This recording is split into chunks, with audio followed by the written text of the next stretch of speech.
Approximately 237 years ago, Manatee sent me a hardware kit for a Manatee. And then I had a kid, so it has sat in this box ever since. But that changes tonight. But that changes tonight, because I need a better primary for comp games, and in particular, I was looking for something very compact. And the Manatee is a super compact bullpup flywheeler that is perfect for comp. It's a dual stage setup with pulsar wheels, and it should get me pretty much exactly what I'm looking for. I think, because I don't remember what spacing this cage is, and I don't remember what motors Manatee sent me. Also, I haven't soldered anything in like 2 years, so I don't know how this is gonna go. But the first step is I need to get everything out of the box and sorted. Make sure that everything is still there, because I don't remember. Clear out any spiders, that sort of deal, and just kind of figure out what I'm working with. So let's do that. All right, let's scooch this box over. Let's see what we got. Battery, now go. Top of the cage, after cage, 8 pulsar wheel, 2 pulsar wheels, 3 and 4 pulsar wheels. Muzzle, grip scales, butt plate.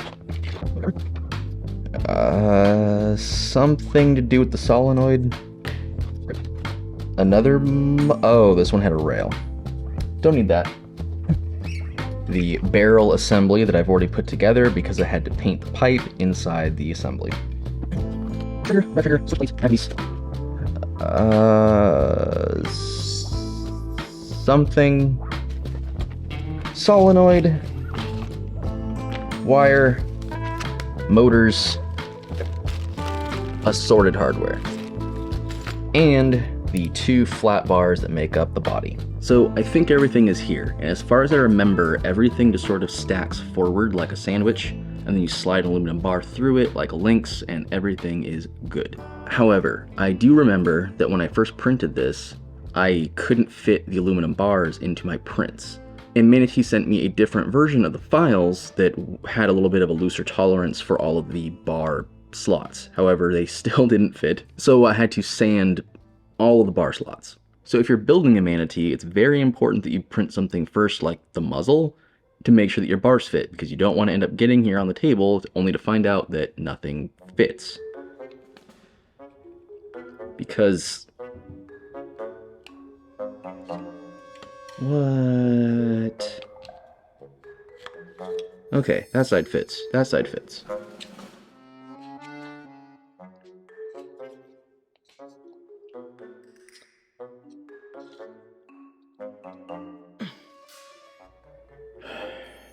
So it turns out that when you apply paint to a 3D printed object, you increase the overall size of the object by adding paint to it.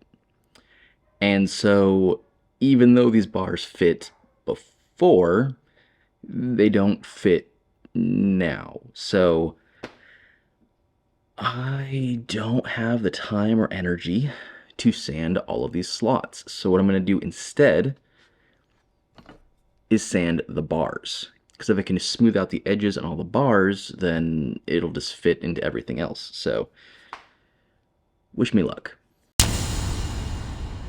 Well, it's tomorrow, and I started sanding these bars by hand, and turns out that sucks. So, I'm problem solving with a belt sander, as one does.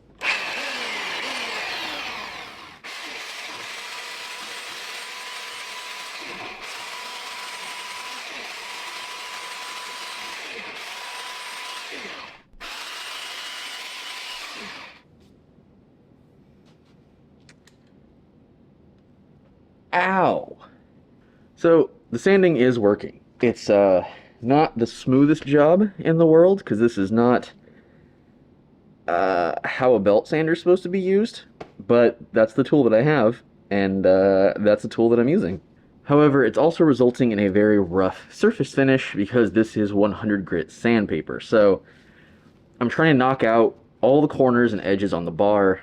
Then after that, I'll take something like 400 grit to 600 or 400 to 800, something like that.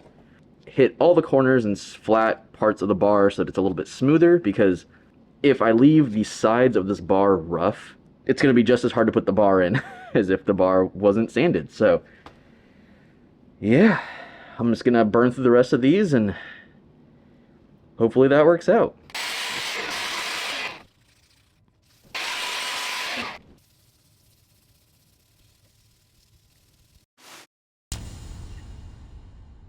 And now, the moment of truth. Does the bar fit into the muzzle? It does. Awesome. So I'll probably polish this down a little bit more.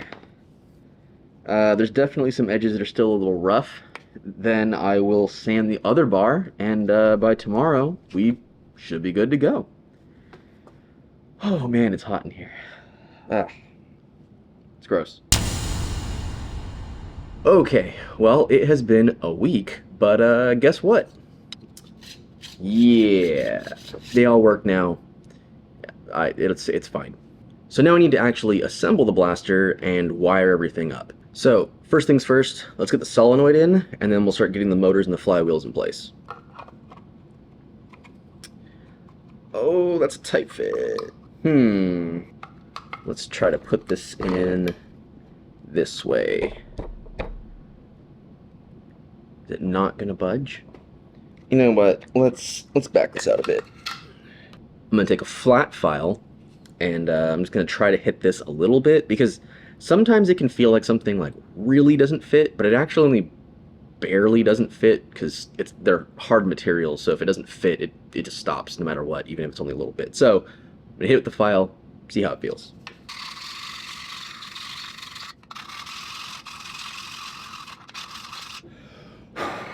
Exhilarating content, I know. That does seem better. It's not perfect though. I'm afraid that if I push it too far, because it's so tight, I won't be able to get it back out, but it won't be enough. It won't be in all the way enough. How big does this clamp get? Oh, it fits.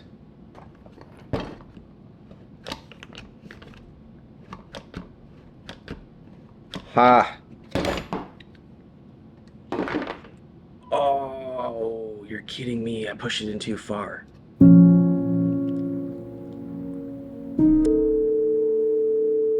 Okay.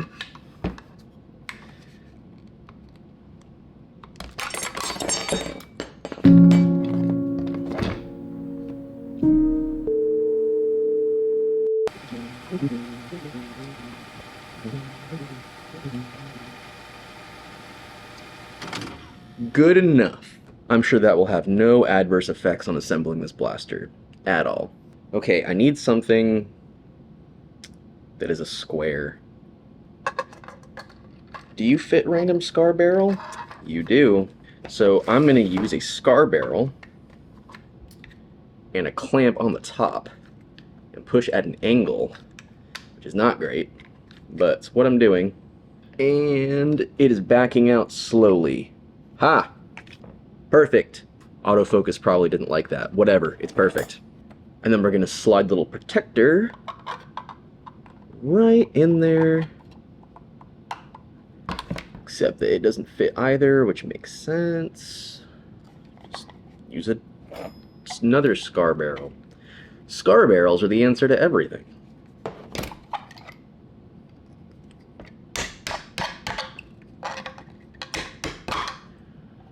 I don't know why I didn't try to hit it the first time. That was so much easier.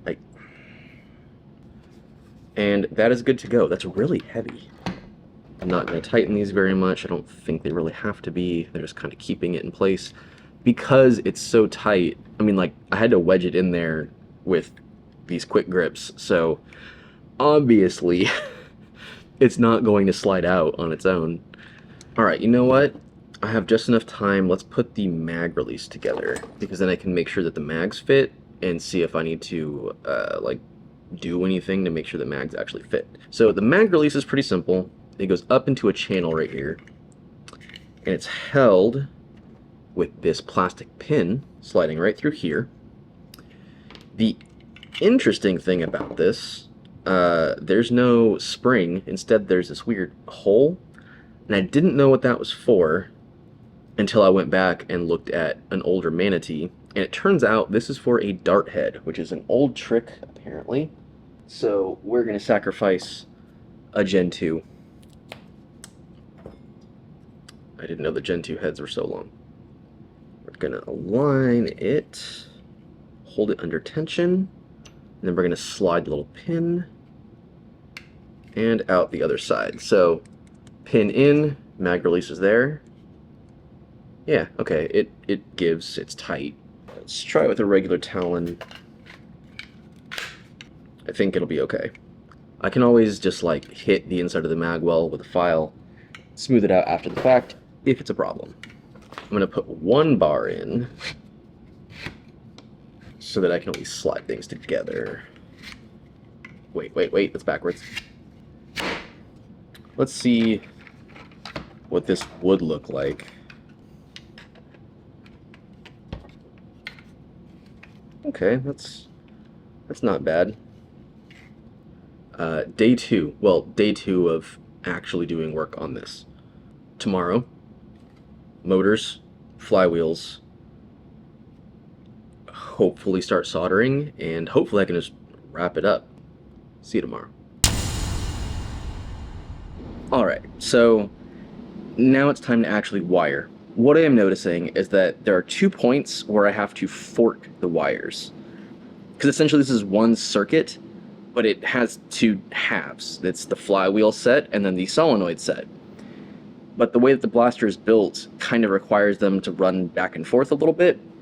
So the more I thought about it, and looking at people's builds, it looks like this is the key to everything.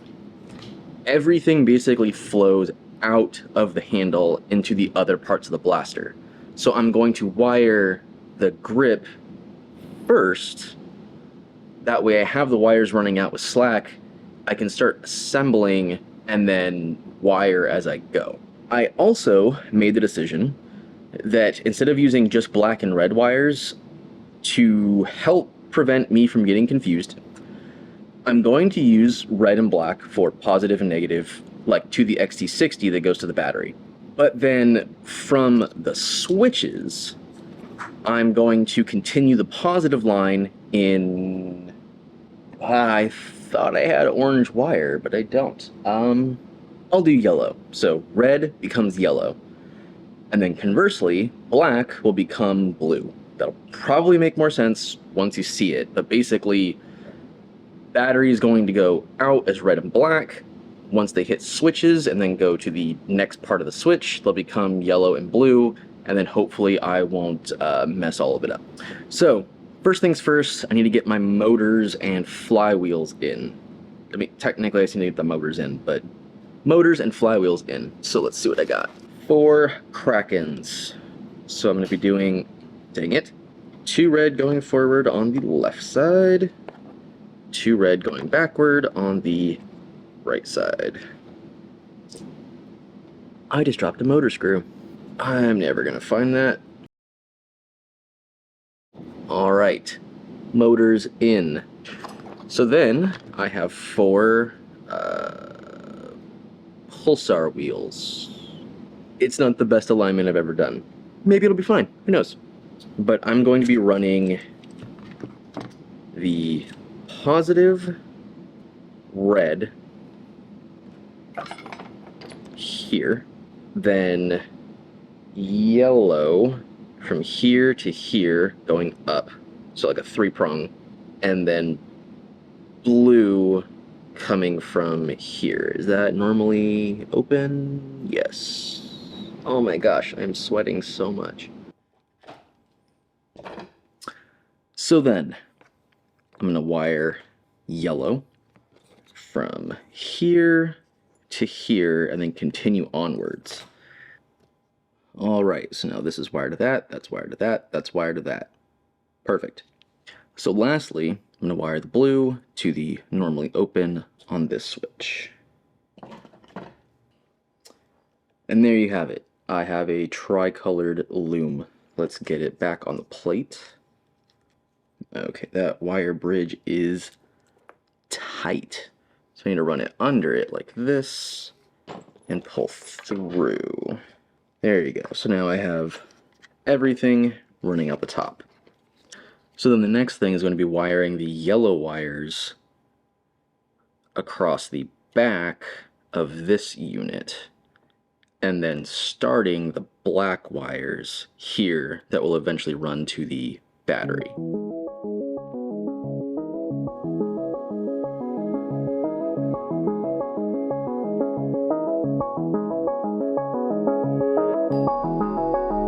All right, I have an adequately wired positive root. Did I do this right? Yeah. Okay, I think I did it right. So tomorrow, I'll wire up the other side, connect it directly to the battery along with this wire, and then use the rev switch, make sure the motors spin up. And then after that, I can worry about wiring the solenoid into this. See you tomorrow. Okay, so I found some time, came in, finished wiring up the motors, everything was fine. Nothing exciting. They're motors, you wire them up. But then, I went to go test the motors, because at this point, I can just plug positive and negative straight up into a battery, hit the rev trigger, and then everything's great. See, I have two 3S batteries. One is very low capacity, relatively low power. The other one is very high capacity, relatively high power. But the other day, I noticed that that gigantic 3S battery was looking pretty puffy. So, discharged the battery, killed it, disposed of it, it's gone. Thought it was fine. I have another 3S battery, not a problem.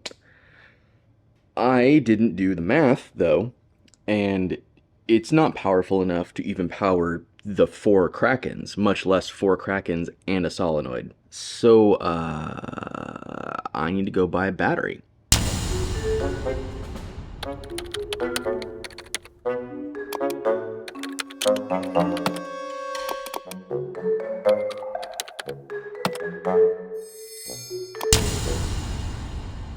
Okay, so I now have a battery that will work for this project. All I have left is to wire this up and attach it to the back. So I believe that I need to run the negative to the negative on this XT60, the positive to the positive on the XT60, then this blue wire needs to be the positive on the solenoid, and then the negative on the solenoid will splice into this negative here at some point. So I'll have to see like where it reaches. I don't know off the top of my head if polarity matters for a solenoid. I guess I wouldn't think so because it doesn't have directionality, but it is like an electromagnetic field. So I guess in my head, if you reversed it, would that make it not extend because it's gonna like suck it in? Or I'm gonna try to keep the polarity the same just in case because I don't know, and Googling things is hard, so I'm not gonna do it. So I think what I'm gonna do is I'm gonna run all of these wires through the top channel of this so that all the wires come out the back. Then I can see how much length I have to work with, and then we can kind of shuffle everything around back here. Well, the blue is definitely the shortest, so that might be my problem, child. Now let's gently force the solenoid down as hard as I possibly can.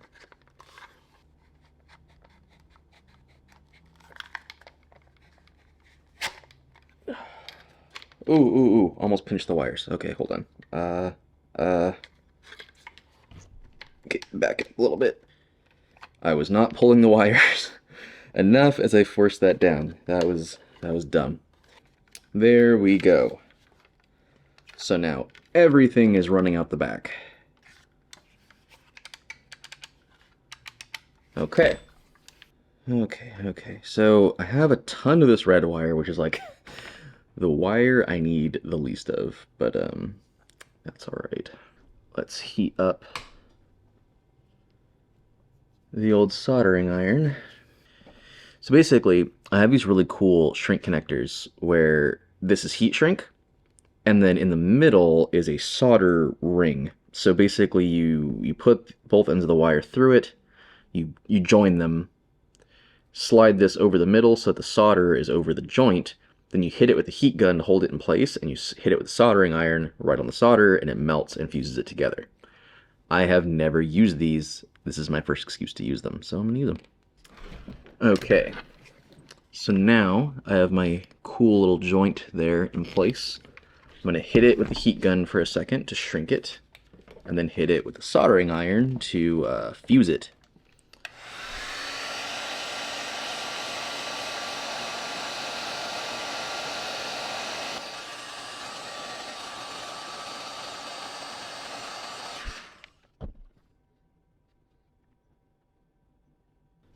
Okay, so shrink-a-dink connector, ow, connected. So I'm going to test this because if this joint works, then I will use a larger one, like this, and I might use that as the joint to splice this into the line. But I want to make sure that it works. Like obviously it should work, it's solder, but like I don't know if I melted it enough. It doesn't feel like I did. And so I don't know if the solder really flows?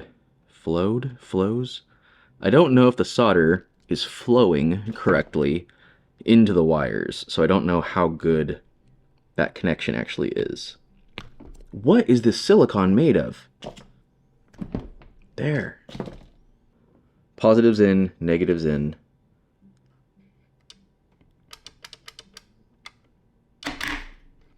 It works.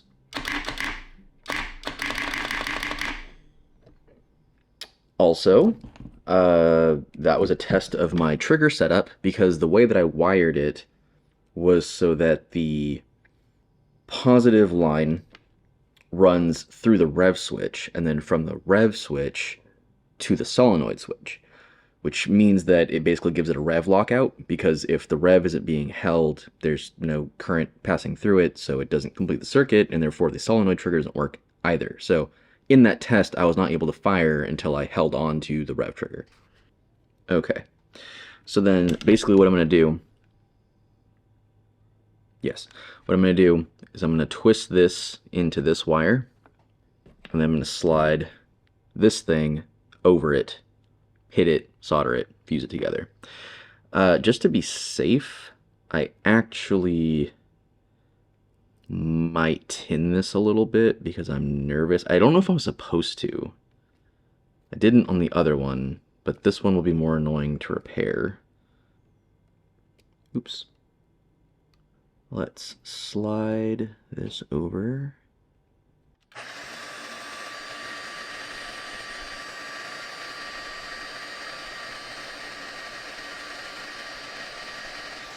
So this is how much extra wire I had in the kit. Granted, it's because I used my own wire for the blue and yellow? The blue and yellow lines that are already in there. Normally those would have been used from these wires in the kit, so you'd still have like almost 2 feet of wire, so there's more than enough wire in the kit. You're definitely going to be good. I need to get better helping hands. These are weirdly light. Like the base is just like not heavy enough, so when I'm hitting it with the wire, it's shifting the whole thing, which is kind of important not to do when you're, you know, holding something that's 770 degrees Fahrenheit. The kit did actually come with extra heat shrink. I don't like yellow, so I'm using my own heat shrink, but it did come with heat shrink. I hate when you can feel that it's like almost hot enough because the solder starts to like get sticky, like tacky, but it's like not quite enough to melt it. Connected. Okay, so let's take these clips off.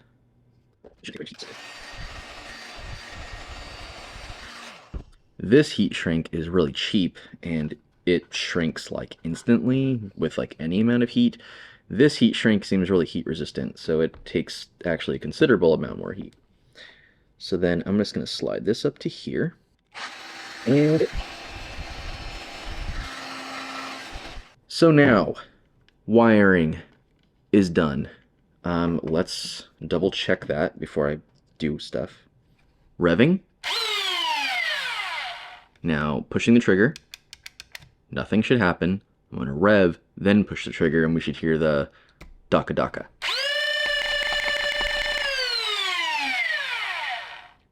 Alright. Battery wedged. So then that goes on right there. That is the pinhole for the aluminum bar. And I don't know if you can see or not, but it's a hole. See, something goes in it. On the other side, it is not aligning. That is because of the stacking continuous errors in tolerances throughout the print. Basically, each piece of this segment that is not aligned properly is extending the length of the blaster slightly and pulling it away. So let's actually see. Let's put a pin in the front. Yeah, there is no way that's going to align. Options. I can never use a pin in this ever again for my entire life and just use this screw to actually hold that on. Actually, in reality, this is so snug because of the bar tolerance issues that I don't think this will ever come off. But if I was actually at a game, I would probably put a screw through it. Option 2 is to take a drill and drill a new set of holes, or extend this hole basically all the way through. That is what I'm going to do. First, since it's assembled, let's get some test shots through it. Then I'll worry about drilling the holes, and then take it outside and put it through its paces. All right, so here we go.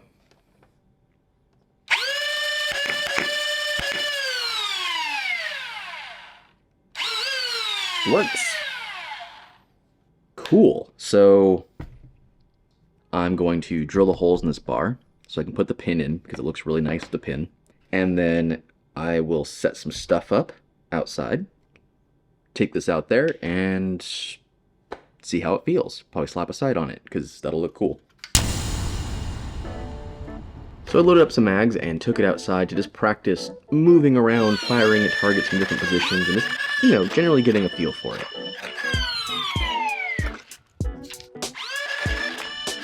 Which, it was a little awkward at first, just because the weight balance is very rear heavy, and it's a bullpup in general, which is not something I'm used to using very much.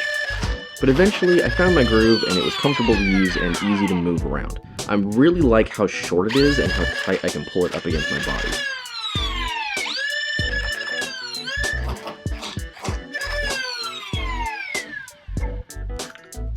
I'm really looking forward to taking this to a game and seeing what it can do, especially in like CQB situations, which is what I wanted it for specifically, so I hope it does well, since that's the whole point. Thank you again to Manatee for the kit. Sorry again that I took forever to actually put it together, and thank you to everyone else for watching. I will see you next time.